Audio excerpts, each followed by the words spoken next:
ያለው ኃይል እግዚአብሔር ነው እንጂ የሰው ልጅ ለዛውም ቤቷ ውስጥ የቤተ ክርስቲያን የማርያም ስዕል አድኖ ቁጭ አድርጋ እሷ ግን የምታመልከው የሰይጣን እንትን ነው። እግዚአብሔር ይገስጻት። ወንድማችን ደግሞ በጣም ተጎድቷል። መቆም እንኳን አይችልም። በጣም በሚያሳዝን ሁኔታ ማለት ነው። እንግዲህ ሴትዮዋ ምን እንዳደረገችው አላውቅም። ሲጀምር እኔ እግዚአብሔር ይቅር ይበለኝ፣ ምንድን ነው እነዚህ ሰዎች የሚሰሩት አላውቅም። የሆነ ውሃ ከሆነ ሲረጩባቸው የሆነ እንደዚህ እኔ እንደምን አድርገው አላውቅም። ብቻ ከዛ ውሃውን ከረጩባቸው በኋላ እራሳቸውን እንዲስቱ ያደርጓቸዋል። ምንድን ነው ግራ ነው የሚያጋባችሁ። እኔ አላውቅም። ብቻ ልጁ ሲጀመር ካሜራማኑ አይታችሁታል፣ ብቻውን ነበረ፣ ከሌላ ሰው አልነበረም ከጀርባ። እሱ ራሱ እየሮጠ ነበረ፣ እሱን ራሱ እየተከተለ በድንጋይ በሚለው ሰዓት ልጁን በጫካው ነበር የወሰዱት ሚኪን። በዛም ሰዓት ከጠፋ በኋላ ደግሞ ሌላ እንደዚህ ጓደኛ ምናምን ይዞ መጥቶ ከዛ ሚኪን የጠፋበት ቦታ ላይ ሲፈልጉት ሌላ ቦታ ወስደውት ነበረ።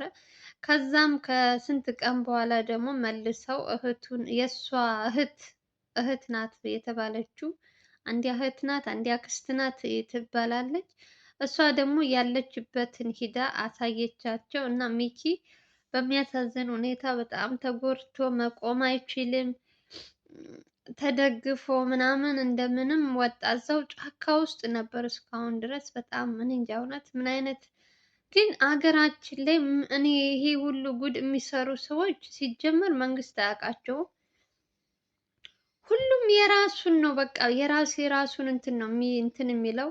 ማንም ሰው የሰውን እንትን አይሰማም። ለምን እንደሆነ ባላቅም ብቻ እግዚአብሔር ይቅር ይበለን። እንደዚህ አይነት ስራ የሚሰሩትን ሰዎች እግዚአብሔር ምንድን ነው ስራቸውን እግዚአብሔር አምላክ እውነት ይገስጻቸው። የሰይጣን ስራ ነው ይሄ። እንደዚህ በአዳም ልኮት እንደዚህ አምጣና ይሄንን አረግልሃለሁ ሀብታም አረግሃለሁ እያሉ የሰውን ሀቅ የሰውን እንትን እየሰበሰቡ እነዚህ ሰዎች በሚገርም ነገር ደግሞ ይዛችሁ ራሱ ቤታቸው ውስጥ ስትሄዱ የእግዚአብሔርን ምስል አስቀምጠው የማርያም ስዕል አድኖ ቁጭ አድርገው እዛ ውስጥ ደግሞ እነሱ የሚሰሩት ደግሞ የሰይጣን እንትን ነው። እኔ እነዚህ ሰዎች ሲጀመር እንደምታያቸው ሰይጣን ናቸው። ምንም ርራይ እንኳን የላቸውም። አንድ ጊዜ ከያዙሽ ደግሞ በጣም በስመ አብ መንፈስ ቅዱስ ከእንደዚህ አይነት ነገር እግዚአብሔር ይጠብቀን ይጠብቃችሁ እላችኋለሁ።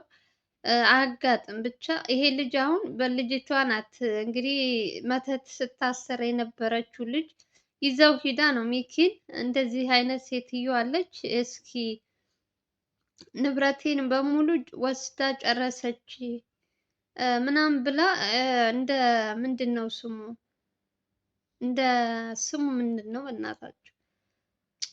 አሬ ሰይጣን ስሙ ራሷ ጠፍቶኛል። ሴትዮዋ ራሱ ሰይጣን ነገር ናት። ብቻ እንደዛ አለች። ከዛ ሚኪም በቦታው ሄደ። አንድ ወንድ ልጅ አለ እሷ ጋር አብሮ የሚሄዱበት ጫካ ነው። እንደዚህ አምጡ ምናምን ምናምን ትላለች። እሱ ልክ እንደ ልጅቷ እንትን ላሰረ ነው ምናምን ብሎ ነበር የቀረባቸው። ከዛ ከቀረበ በኋላ እንግዲህ ያልሆነ ነገር ተፈጠረ። ከልጁ ጋር ግብግብ በፈጠሩ ሰዓትም አይታችኋል። ሚኪን የሆነ ነገር በምን ይውጋው በምን አልታወቀም፣ ራሱን እንዲስት አደረገው። ከዛ ካሜራማኑ ደግሞ ሩጦ አመለጠ። እሱን ደግሞ ተከትሎ ሲሄድ በየት ውሰዱት ምን ውስጥ ይክተቱት ምንም አልታወቀም ነበር። በጣም ከባድ ነው። ብቻ እግዚአብሔር አምላክ ሀገራችን ሰላም ያደርግልን። እንዴት አይነት ጉድ እንደሆነ አላውቅም። ምን አይነት ከዛም እንግዲህ እንዳያችሁት በዛ ሰዓት በጫካ ስር ምን ይኑር ምን አላወቀም። ልጁ ራሱን እንትን ሲል ዘወር ሲል ሚኪ ከየት እንደወሰዱት ምንም አላወቀም። እሱ ራሱ እየሮጠ ነበረ ከኋላ ደግሞ እንግዲህ ከሴትየዋ ጋር የነበረው ሰው ልጅ እሱ ደግሞ ካሜራማኑን ልክ እንደ ሚኪ ለማድረግ ሲሯሯጡ ከዛ ላይ አቁሞ ነበር። ከዛ በኋላ እንግዲህ ሚኪ በስንተኛው ቀን አሁንም ይዞ ሲሄድ ሲፈልግ ምንም አይነት እንትን አላገኘም። እዛም ቦታው ላይ ምንም ሰው አልነበረም። እህት የተባለችው ደግሞ እንግዲህ እንትን ቤቷ ይዛ ሂዳ በጫካ ውስጥ ነው አሁንም የነበረው። እንግዲህ ምን እንደሚያደርጉት ፈጣሪ ነው የሚያውቀው። ምንድን ነው የሰው ልጅ ማለት ምን አይነት ጊዜ እንደሆነ አላውቅም። እግዚአብሔር ይቅር ይበለን። በምንሰራው ሁሉ ኃጢአታችን የእውነት እየበዛ እየበዛ እየበዛ ከኃጢአታችን ብዛት ጻድቃኖቹ እየተጎዱ ነው። እንደዚህ ደግሞ እኮ እንደዚህ አይነት ስራ የሚሰሩ ሰዎች የእውነት ምንም ነገር አይሆንም ታውቃላችሁ። ምንም ነገር እነሱ በሰሩት ኃጢአት ምንም የማያውቁት ይሞታሉ፣ ይጎዳሉ። እና ይሄ ልጅ አሁን ለሰው ብሎ ልጅቷ እንደዛ ብላ ሂዳ ባትነግረው ምንም አያውቅም ነበር ሚኪ። ለሰው ብሎ ሂዶ እንግዲህ ራሱን እንደዚህ አድርጎ ራሱ መቆም እንኳን እስከሚያቅተው ድረስ ምን እንዳደረገችው እግዚአብሔር ነው የሚያውቀው። ብቻ በጣም ከባድ ነው። አሁን ላይ ሰውን አምናችሁ በደወለላችሁ ሰዓት እዚህ ቦታ እንደዚህ አለ እንደዚህ ስትባሉ አምናችሁ የምትሄዱ ሰዎች የእውነት እግዚአብሔርን ነው የምላችሁ፣ ራሳችሁን ጠብቁ። ማለት እናንተ ለአንዳንድ ሰዎች ለቪዲዮ ወይ ለእንትን ይመስለዋል፣ ግን እነሱ ግን ፍትህ እንትን ለማለት ብለው ነው የሚሄዱት። ከተበዳይ ጎን ቆመው ነው። ግን እዛ ደግሞ ሲሄዱ እነሱ ደግሞ ከባድ ነገር የሚደርስባቸው ከሆነ ቢቀርስ የእውነት ሰው ከራሱ በላይ ምንም ነገር የለም። ከእኔ በላይ ምንድን ነው የሚባል አባባል አለ።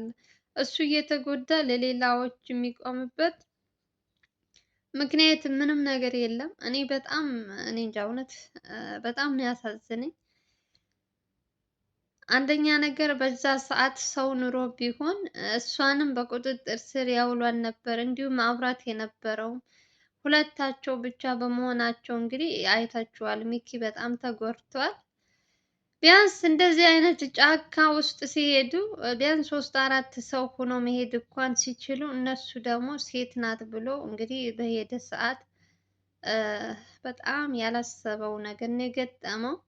ከዛም በኋላ ደግሞ እንግዲህ በፍለጋ ሌላዎቹንም ጓደኞቹን አሰባስቦ መጥቶ እህት የተባለችው ይዛው ስትሄድ እንግዲህ እዛው ጫካ ውስጥ ነበር ሚኪ የተገኘው።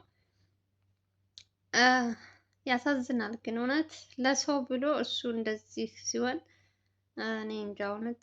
እግዚአብሔር አምላክ ሀገራችንን ሰላም ያደርገው። እንደዚህ አይነት ስራ የሚሰሩትን ሰዎች እግዚአብሔር ይገስጻቸው። የእውነት የሰይጣን ስራ ነው ይሄ እንጂ እውነት እነዚህ ሰዎች ስራ መስራት ይችላሉ፣ እጅ እግር አላቸው። እንደዚህ ቁጭ ብለው ከሰይጣን ጋር እንደዚህ እንትን የሚሉ ሰዎች ጤነኞችም አይደሉም ታውቃላችሁ። ያው ሰይጣን ሰይጣን ነው። ሰይጣን ደግሞ ምንም ኃይል የለውም። እውነት እኛ እንትን ካልነው ምንም ቢል ኃይል የለውም ሰይጣን እና እግዚአብሔር ይገስጻት። በምን ቀን እንደሄደ አላውቅም። ምስኪን በጣም ነው ያሳዘነኝ ሚኪ። ስለተገኘም ደስ ብሎኛል። ግን ደግሞ እንደዚህ ተጎድቶ ምናምን ራሱን እንኳን መቆም እስከሚያቅተው ድረስ እንደዚህ መሆኑ ትንሽ ያሳዝናል። ግን በህይወት ደግሞ መገኘቱ እግዚአብሔር ይመስገን። ሴትየዋ ደግሞ በምን ቤት እንደተሰወረች ራሱ ጠፍታለች።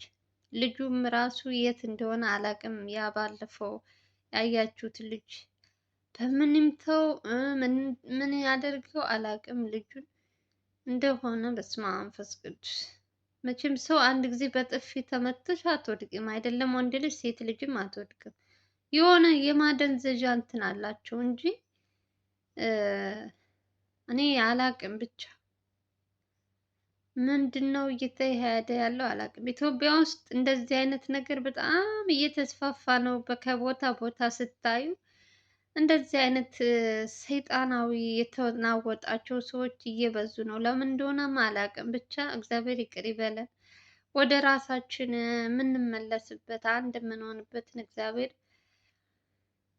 ሰላም ያደርግልን እንጂ ሰው በጣም ከባድ ነው። በጣም ከምትገምቱት በላይ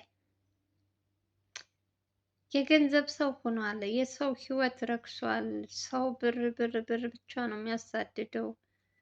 በጣም ያሳዝናል። በጣም እውነት አቤቱ ጌታ ሆይ ይቅር በለን፣ ይቅር ይበለን፣ ይቅር ይበለን። ኃጢአታችን በዝቷል፣ ይቅር ይበለን። እውነት እንደነዚህ አይነት ሰይጣን ሰዎችንም እግዚአብሔር ይቅር ይበላቸው፣ ወደ ራሳቸው ቀልብ እንዲመለሱ እውነት ጸሎት አድርጉላቸው። ከነሱ ጋር አይደሉም እኮ ሰዎች እኮ ብቻቸውን አይደሉም እንደዚህ እንትን የሚሉት እና እግዚአብሔር ይቅር ይበለን ሁላችንም። እንደዚህ አይነት ነገር የምታዩ ስታዩ ምን እኔ አይመለከተኝም ወይ እንትን ብላችሁ ደግሞ የምትሄዱ ሰዎች እውነት ቪዲዮውን ሼር እያደረጋችሁ ሌላ ሰው እንዲማርበት ከእንደዚህ አይነት ጉድ ቢያንስ እንደዚህ አይነት ነገር የሚሰሩ ሰዎች ከጀርባቸው ሰው ይዘው የሚያግዛቸው ምናምን ከሆነ ይሻላል። እንደው ብቻን ሲሄድ ደግሞ ትንሽ ይከብዳል። ለማንኛውም ጋይዝ የዛሬው ቪዲዮ ይመስል ነበረ። ከተመቻችሁ ቪዲዮ ስትገቡ ሁላችሁም ላይክ እና ሼር እያደረጋችሁ ጀምሩ። ለቤቴ አዲስ ከሆናችሁ ደግሞ በቅንነት ሰብስክራይብ ማድረጋችሁ እንዳትረሱ። በሌላ ቪዲዮ እስከምንገናኝ ድረስ ሰላም ሰላም ሰላም ብዝት ይበልልኝ። ለእስልምና እምነት ተከታዮች እህት ወንድሞቼ ኢድ ሙባረክ። በድጋሚ መልካም በዓል ይሁንላችሁ። አገራችንን ሰላምና ፍቅር ያምጣልን። በያላችሁበት ሰላማችሁ ብዝት ይበል። እንወዳችኋለን። ባይ ባይ።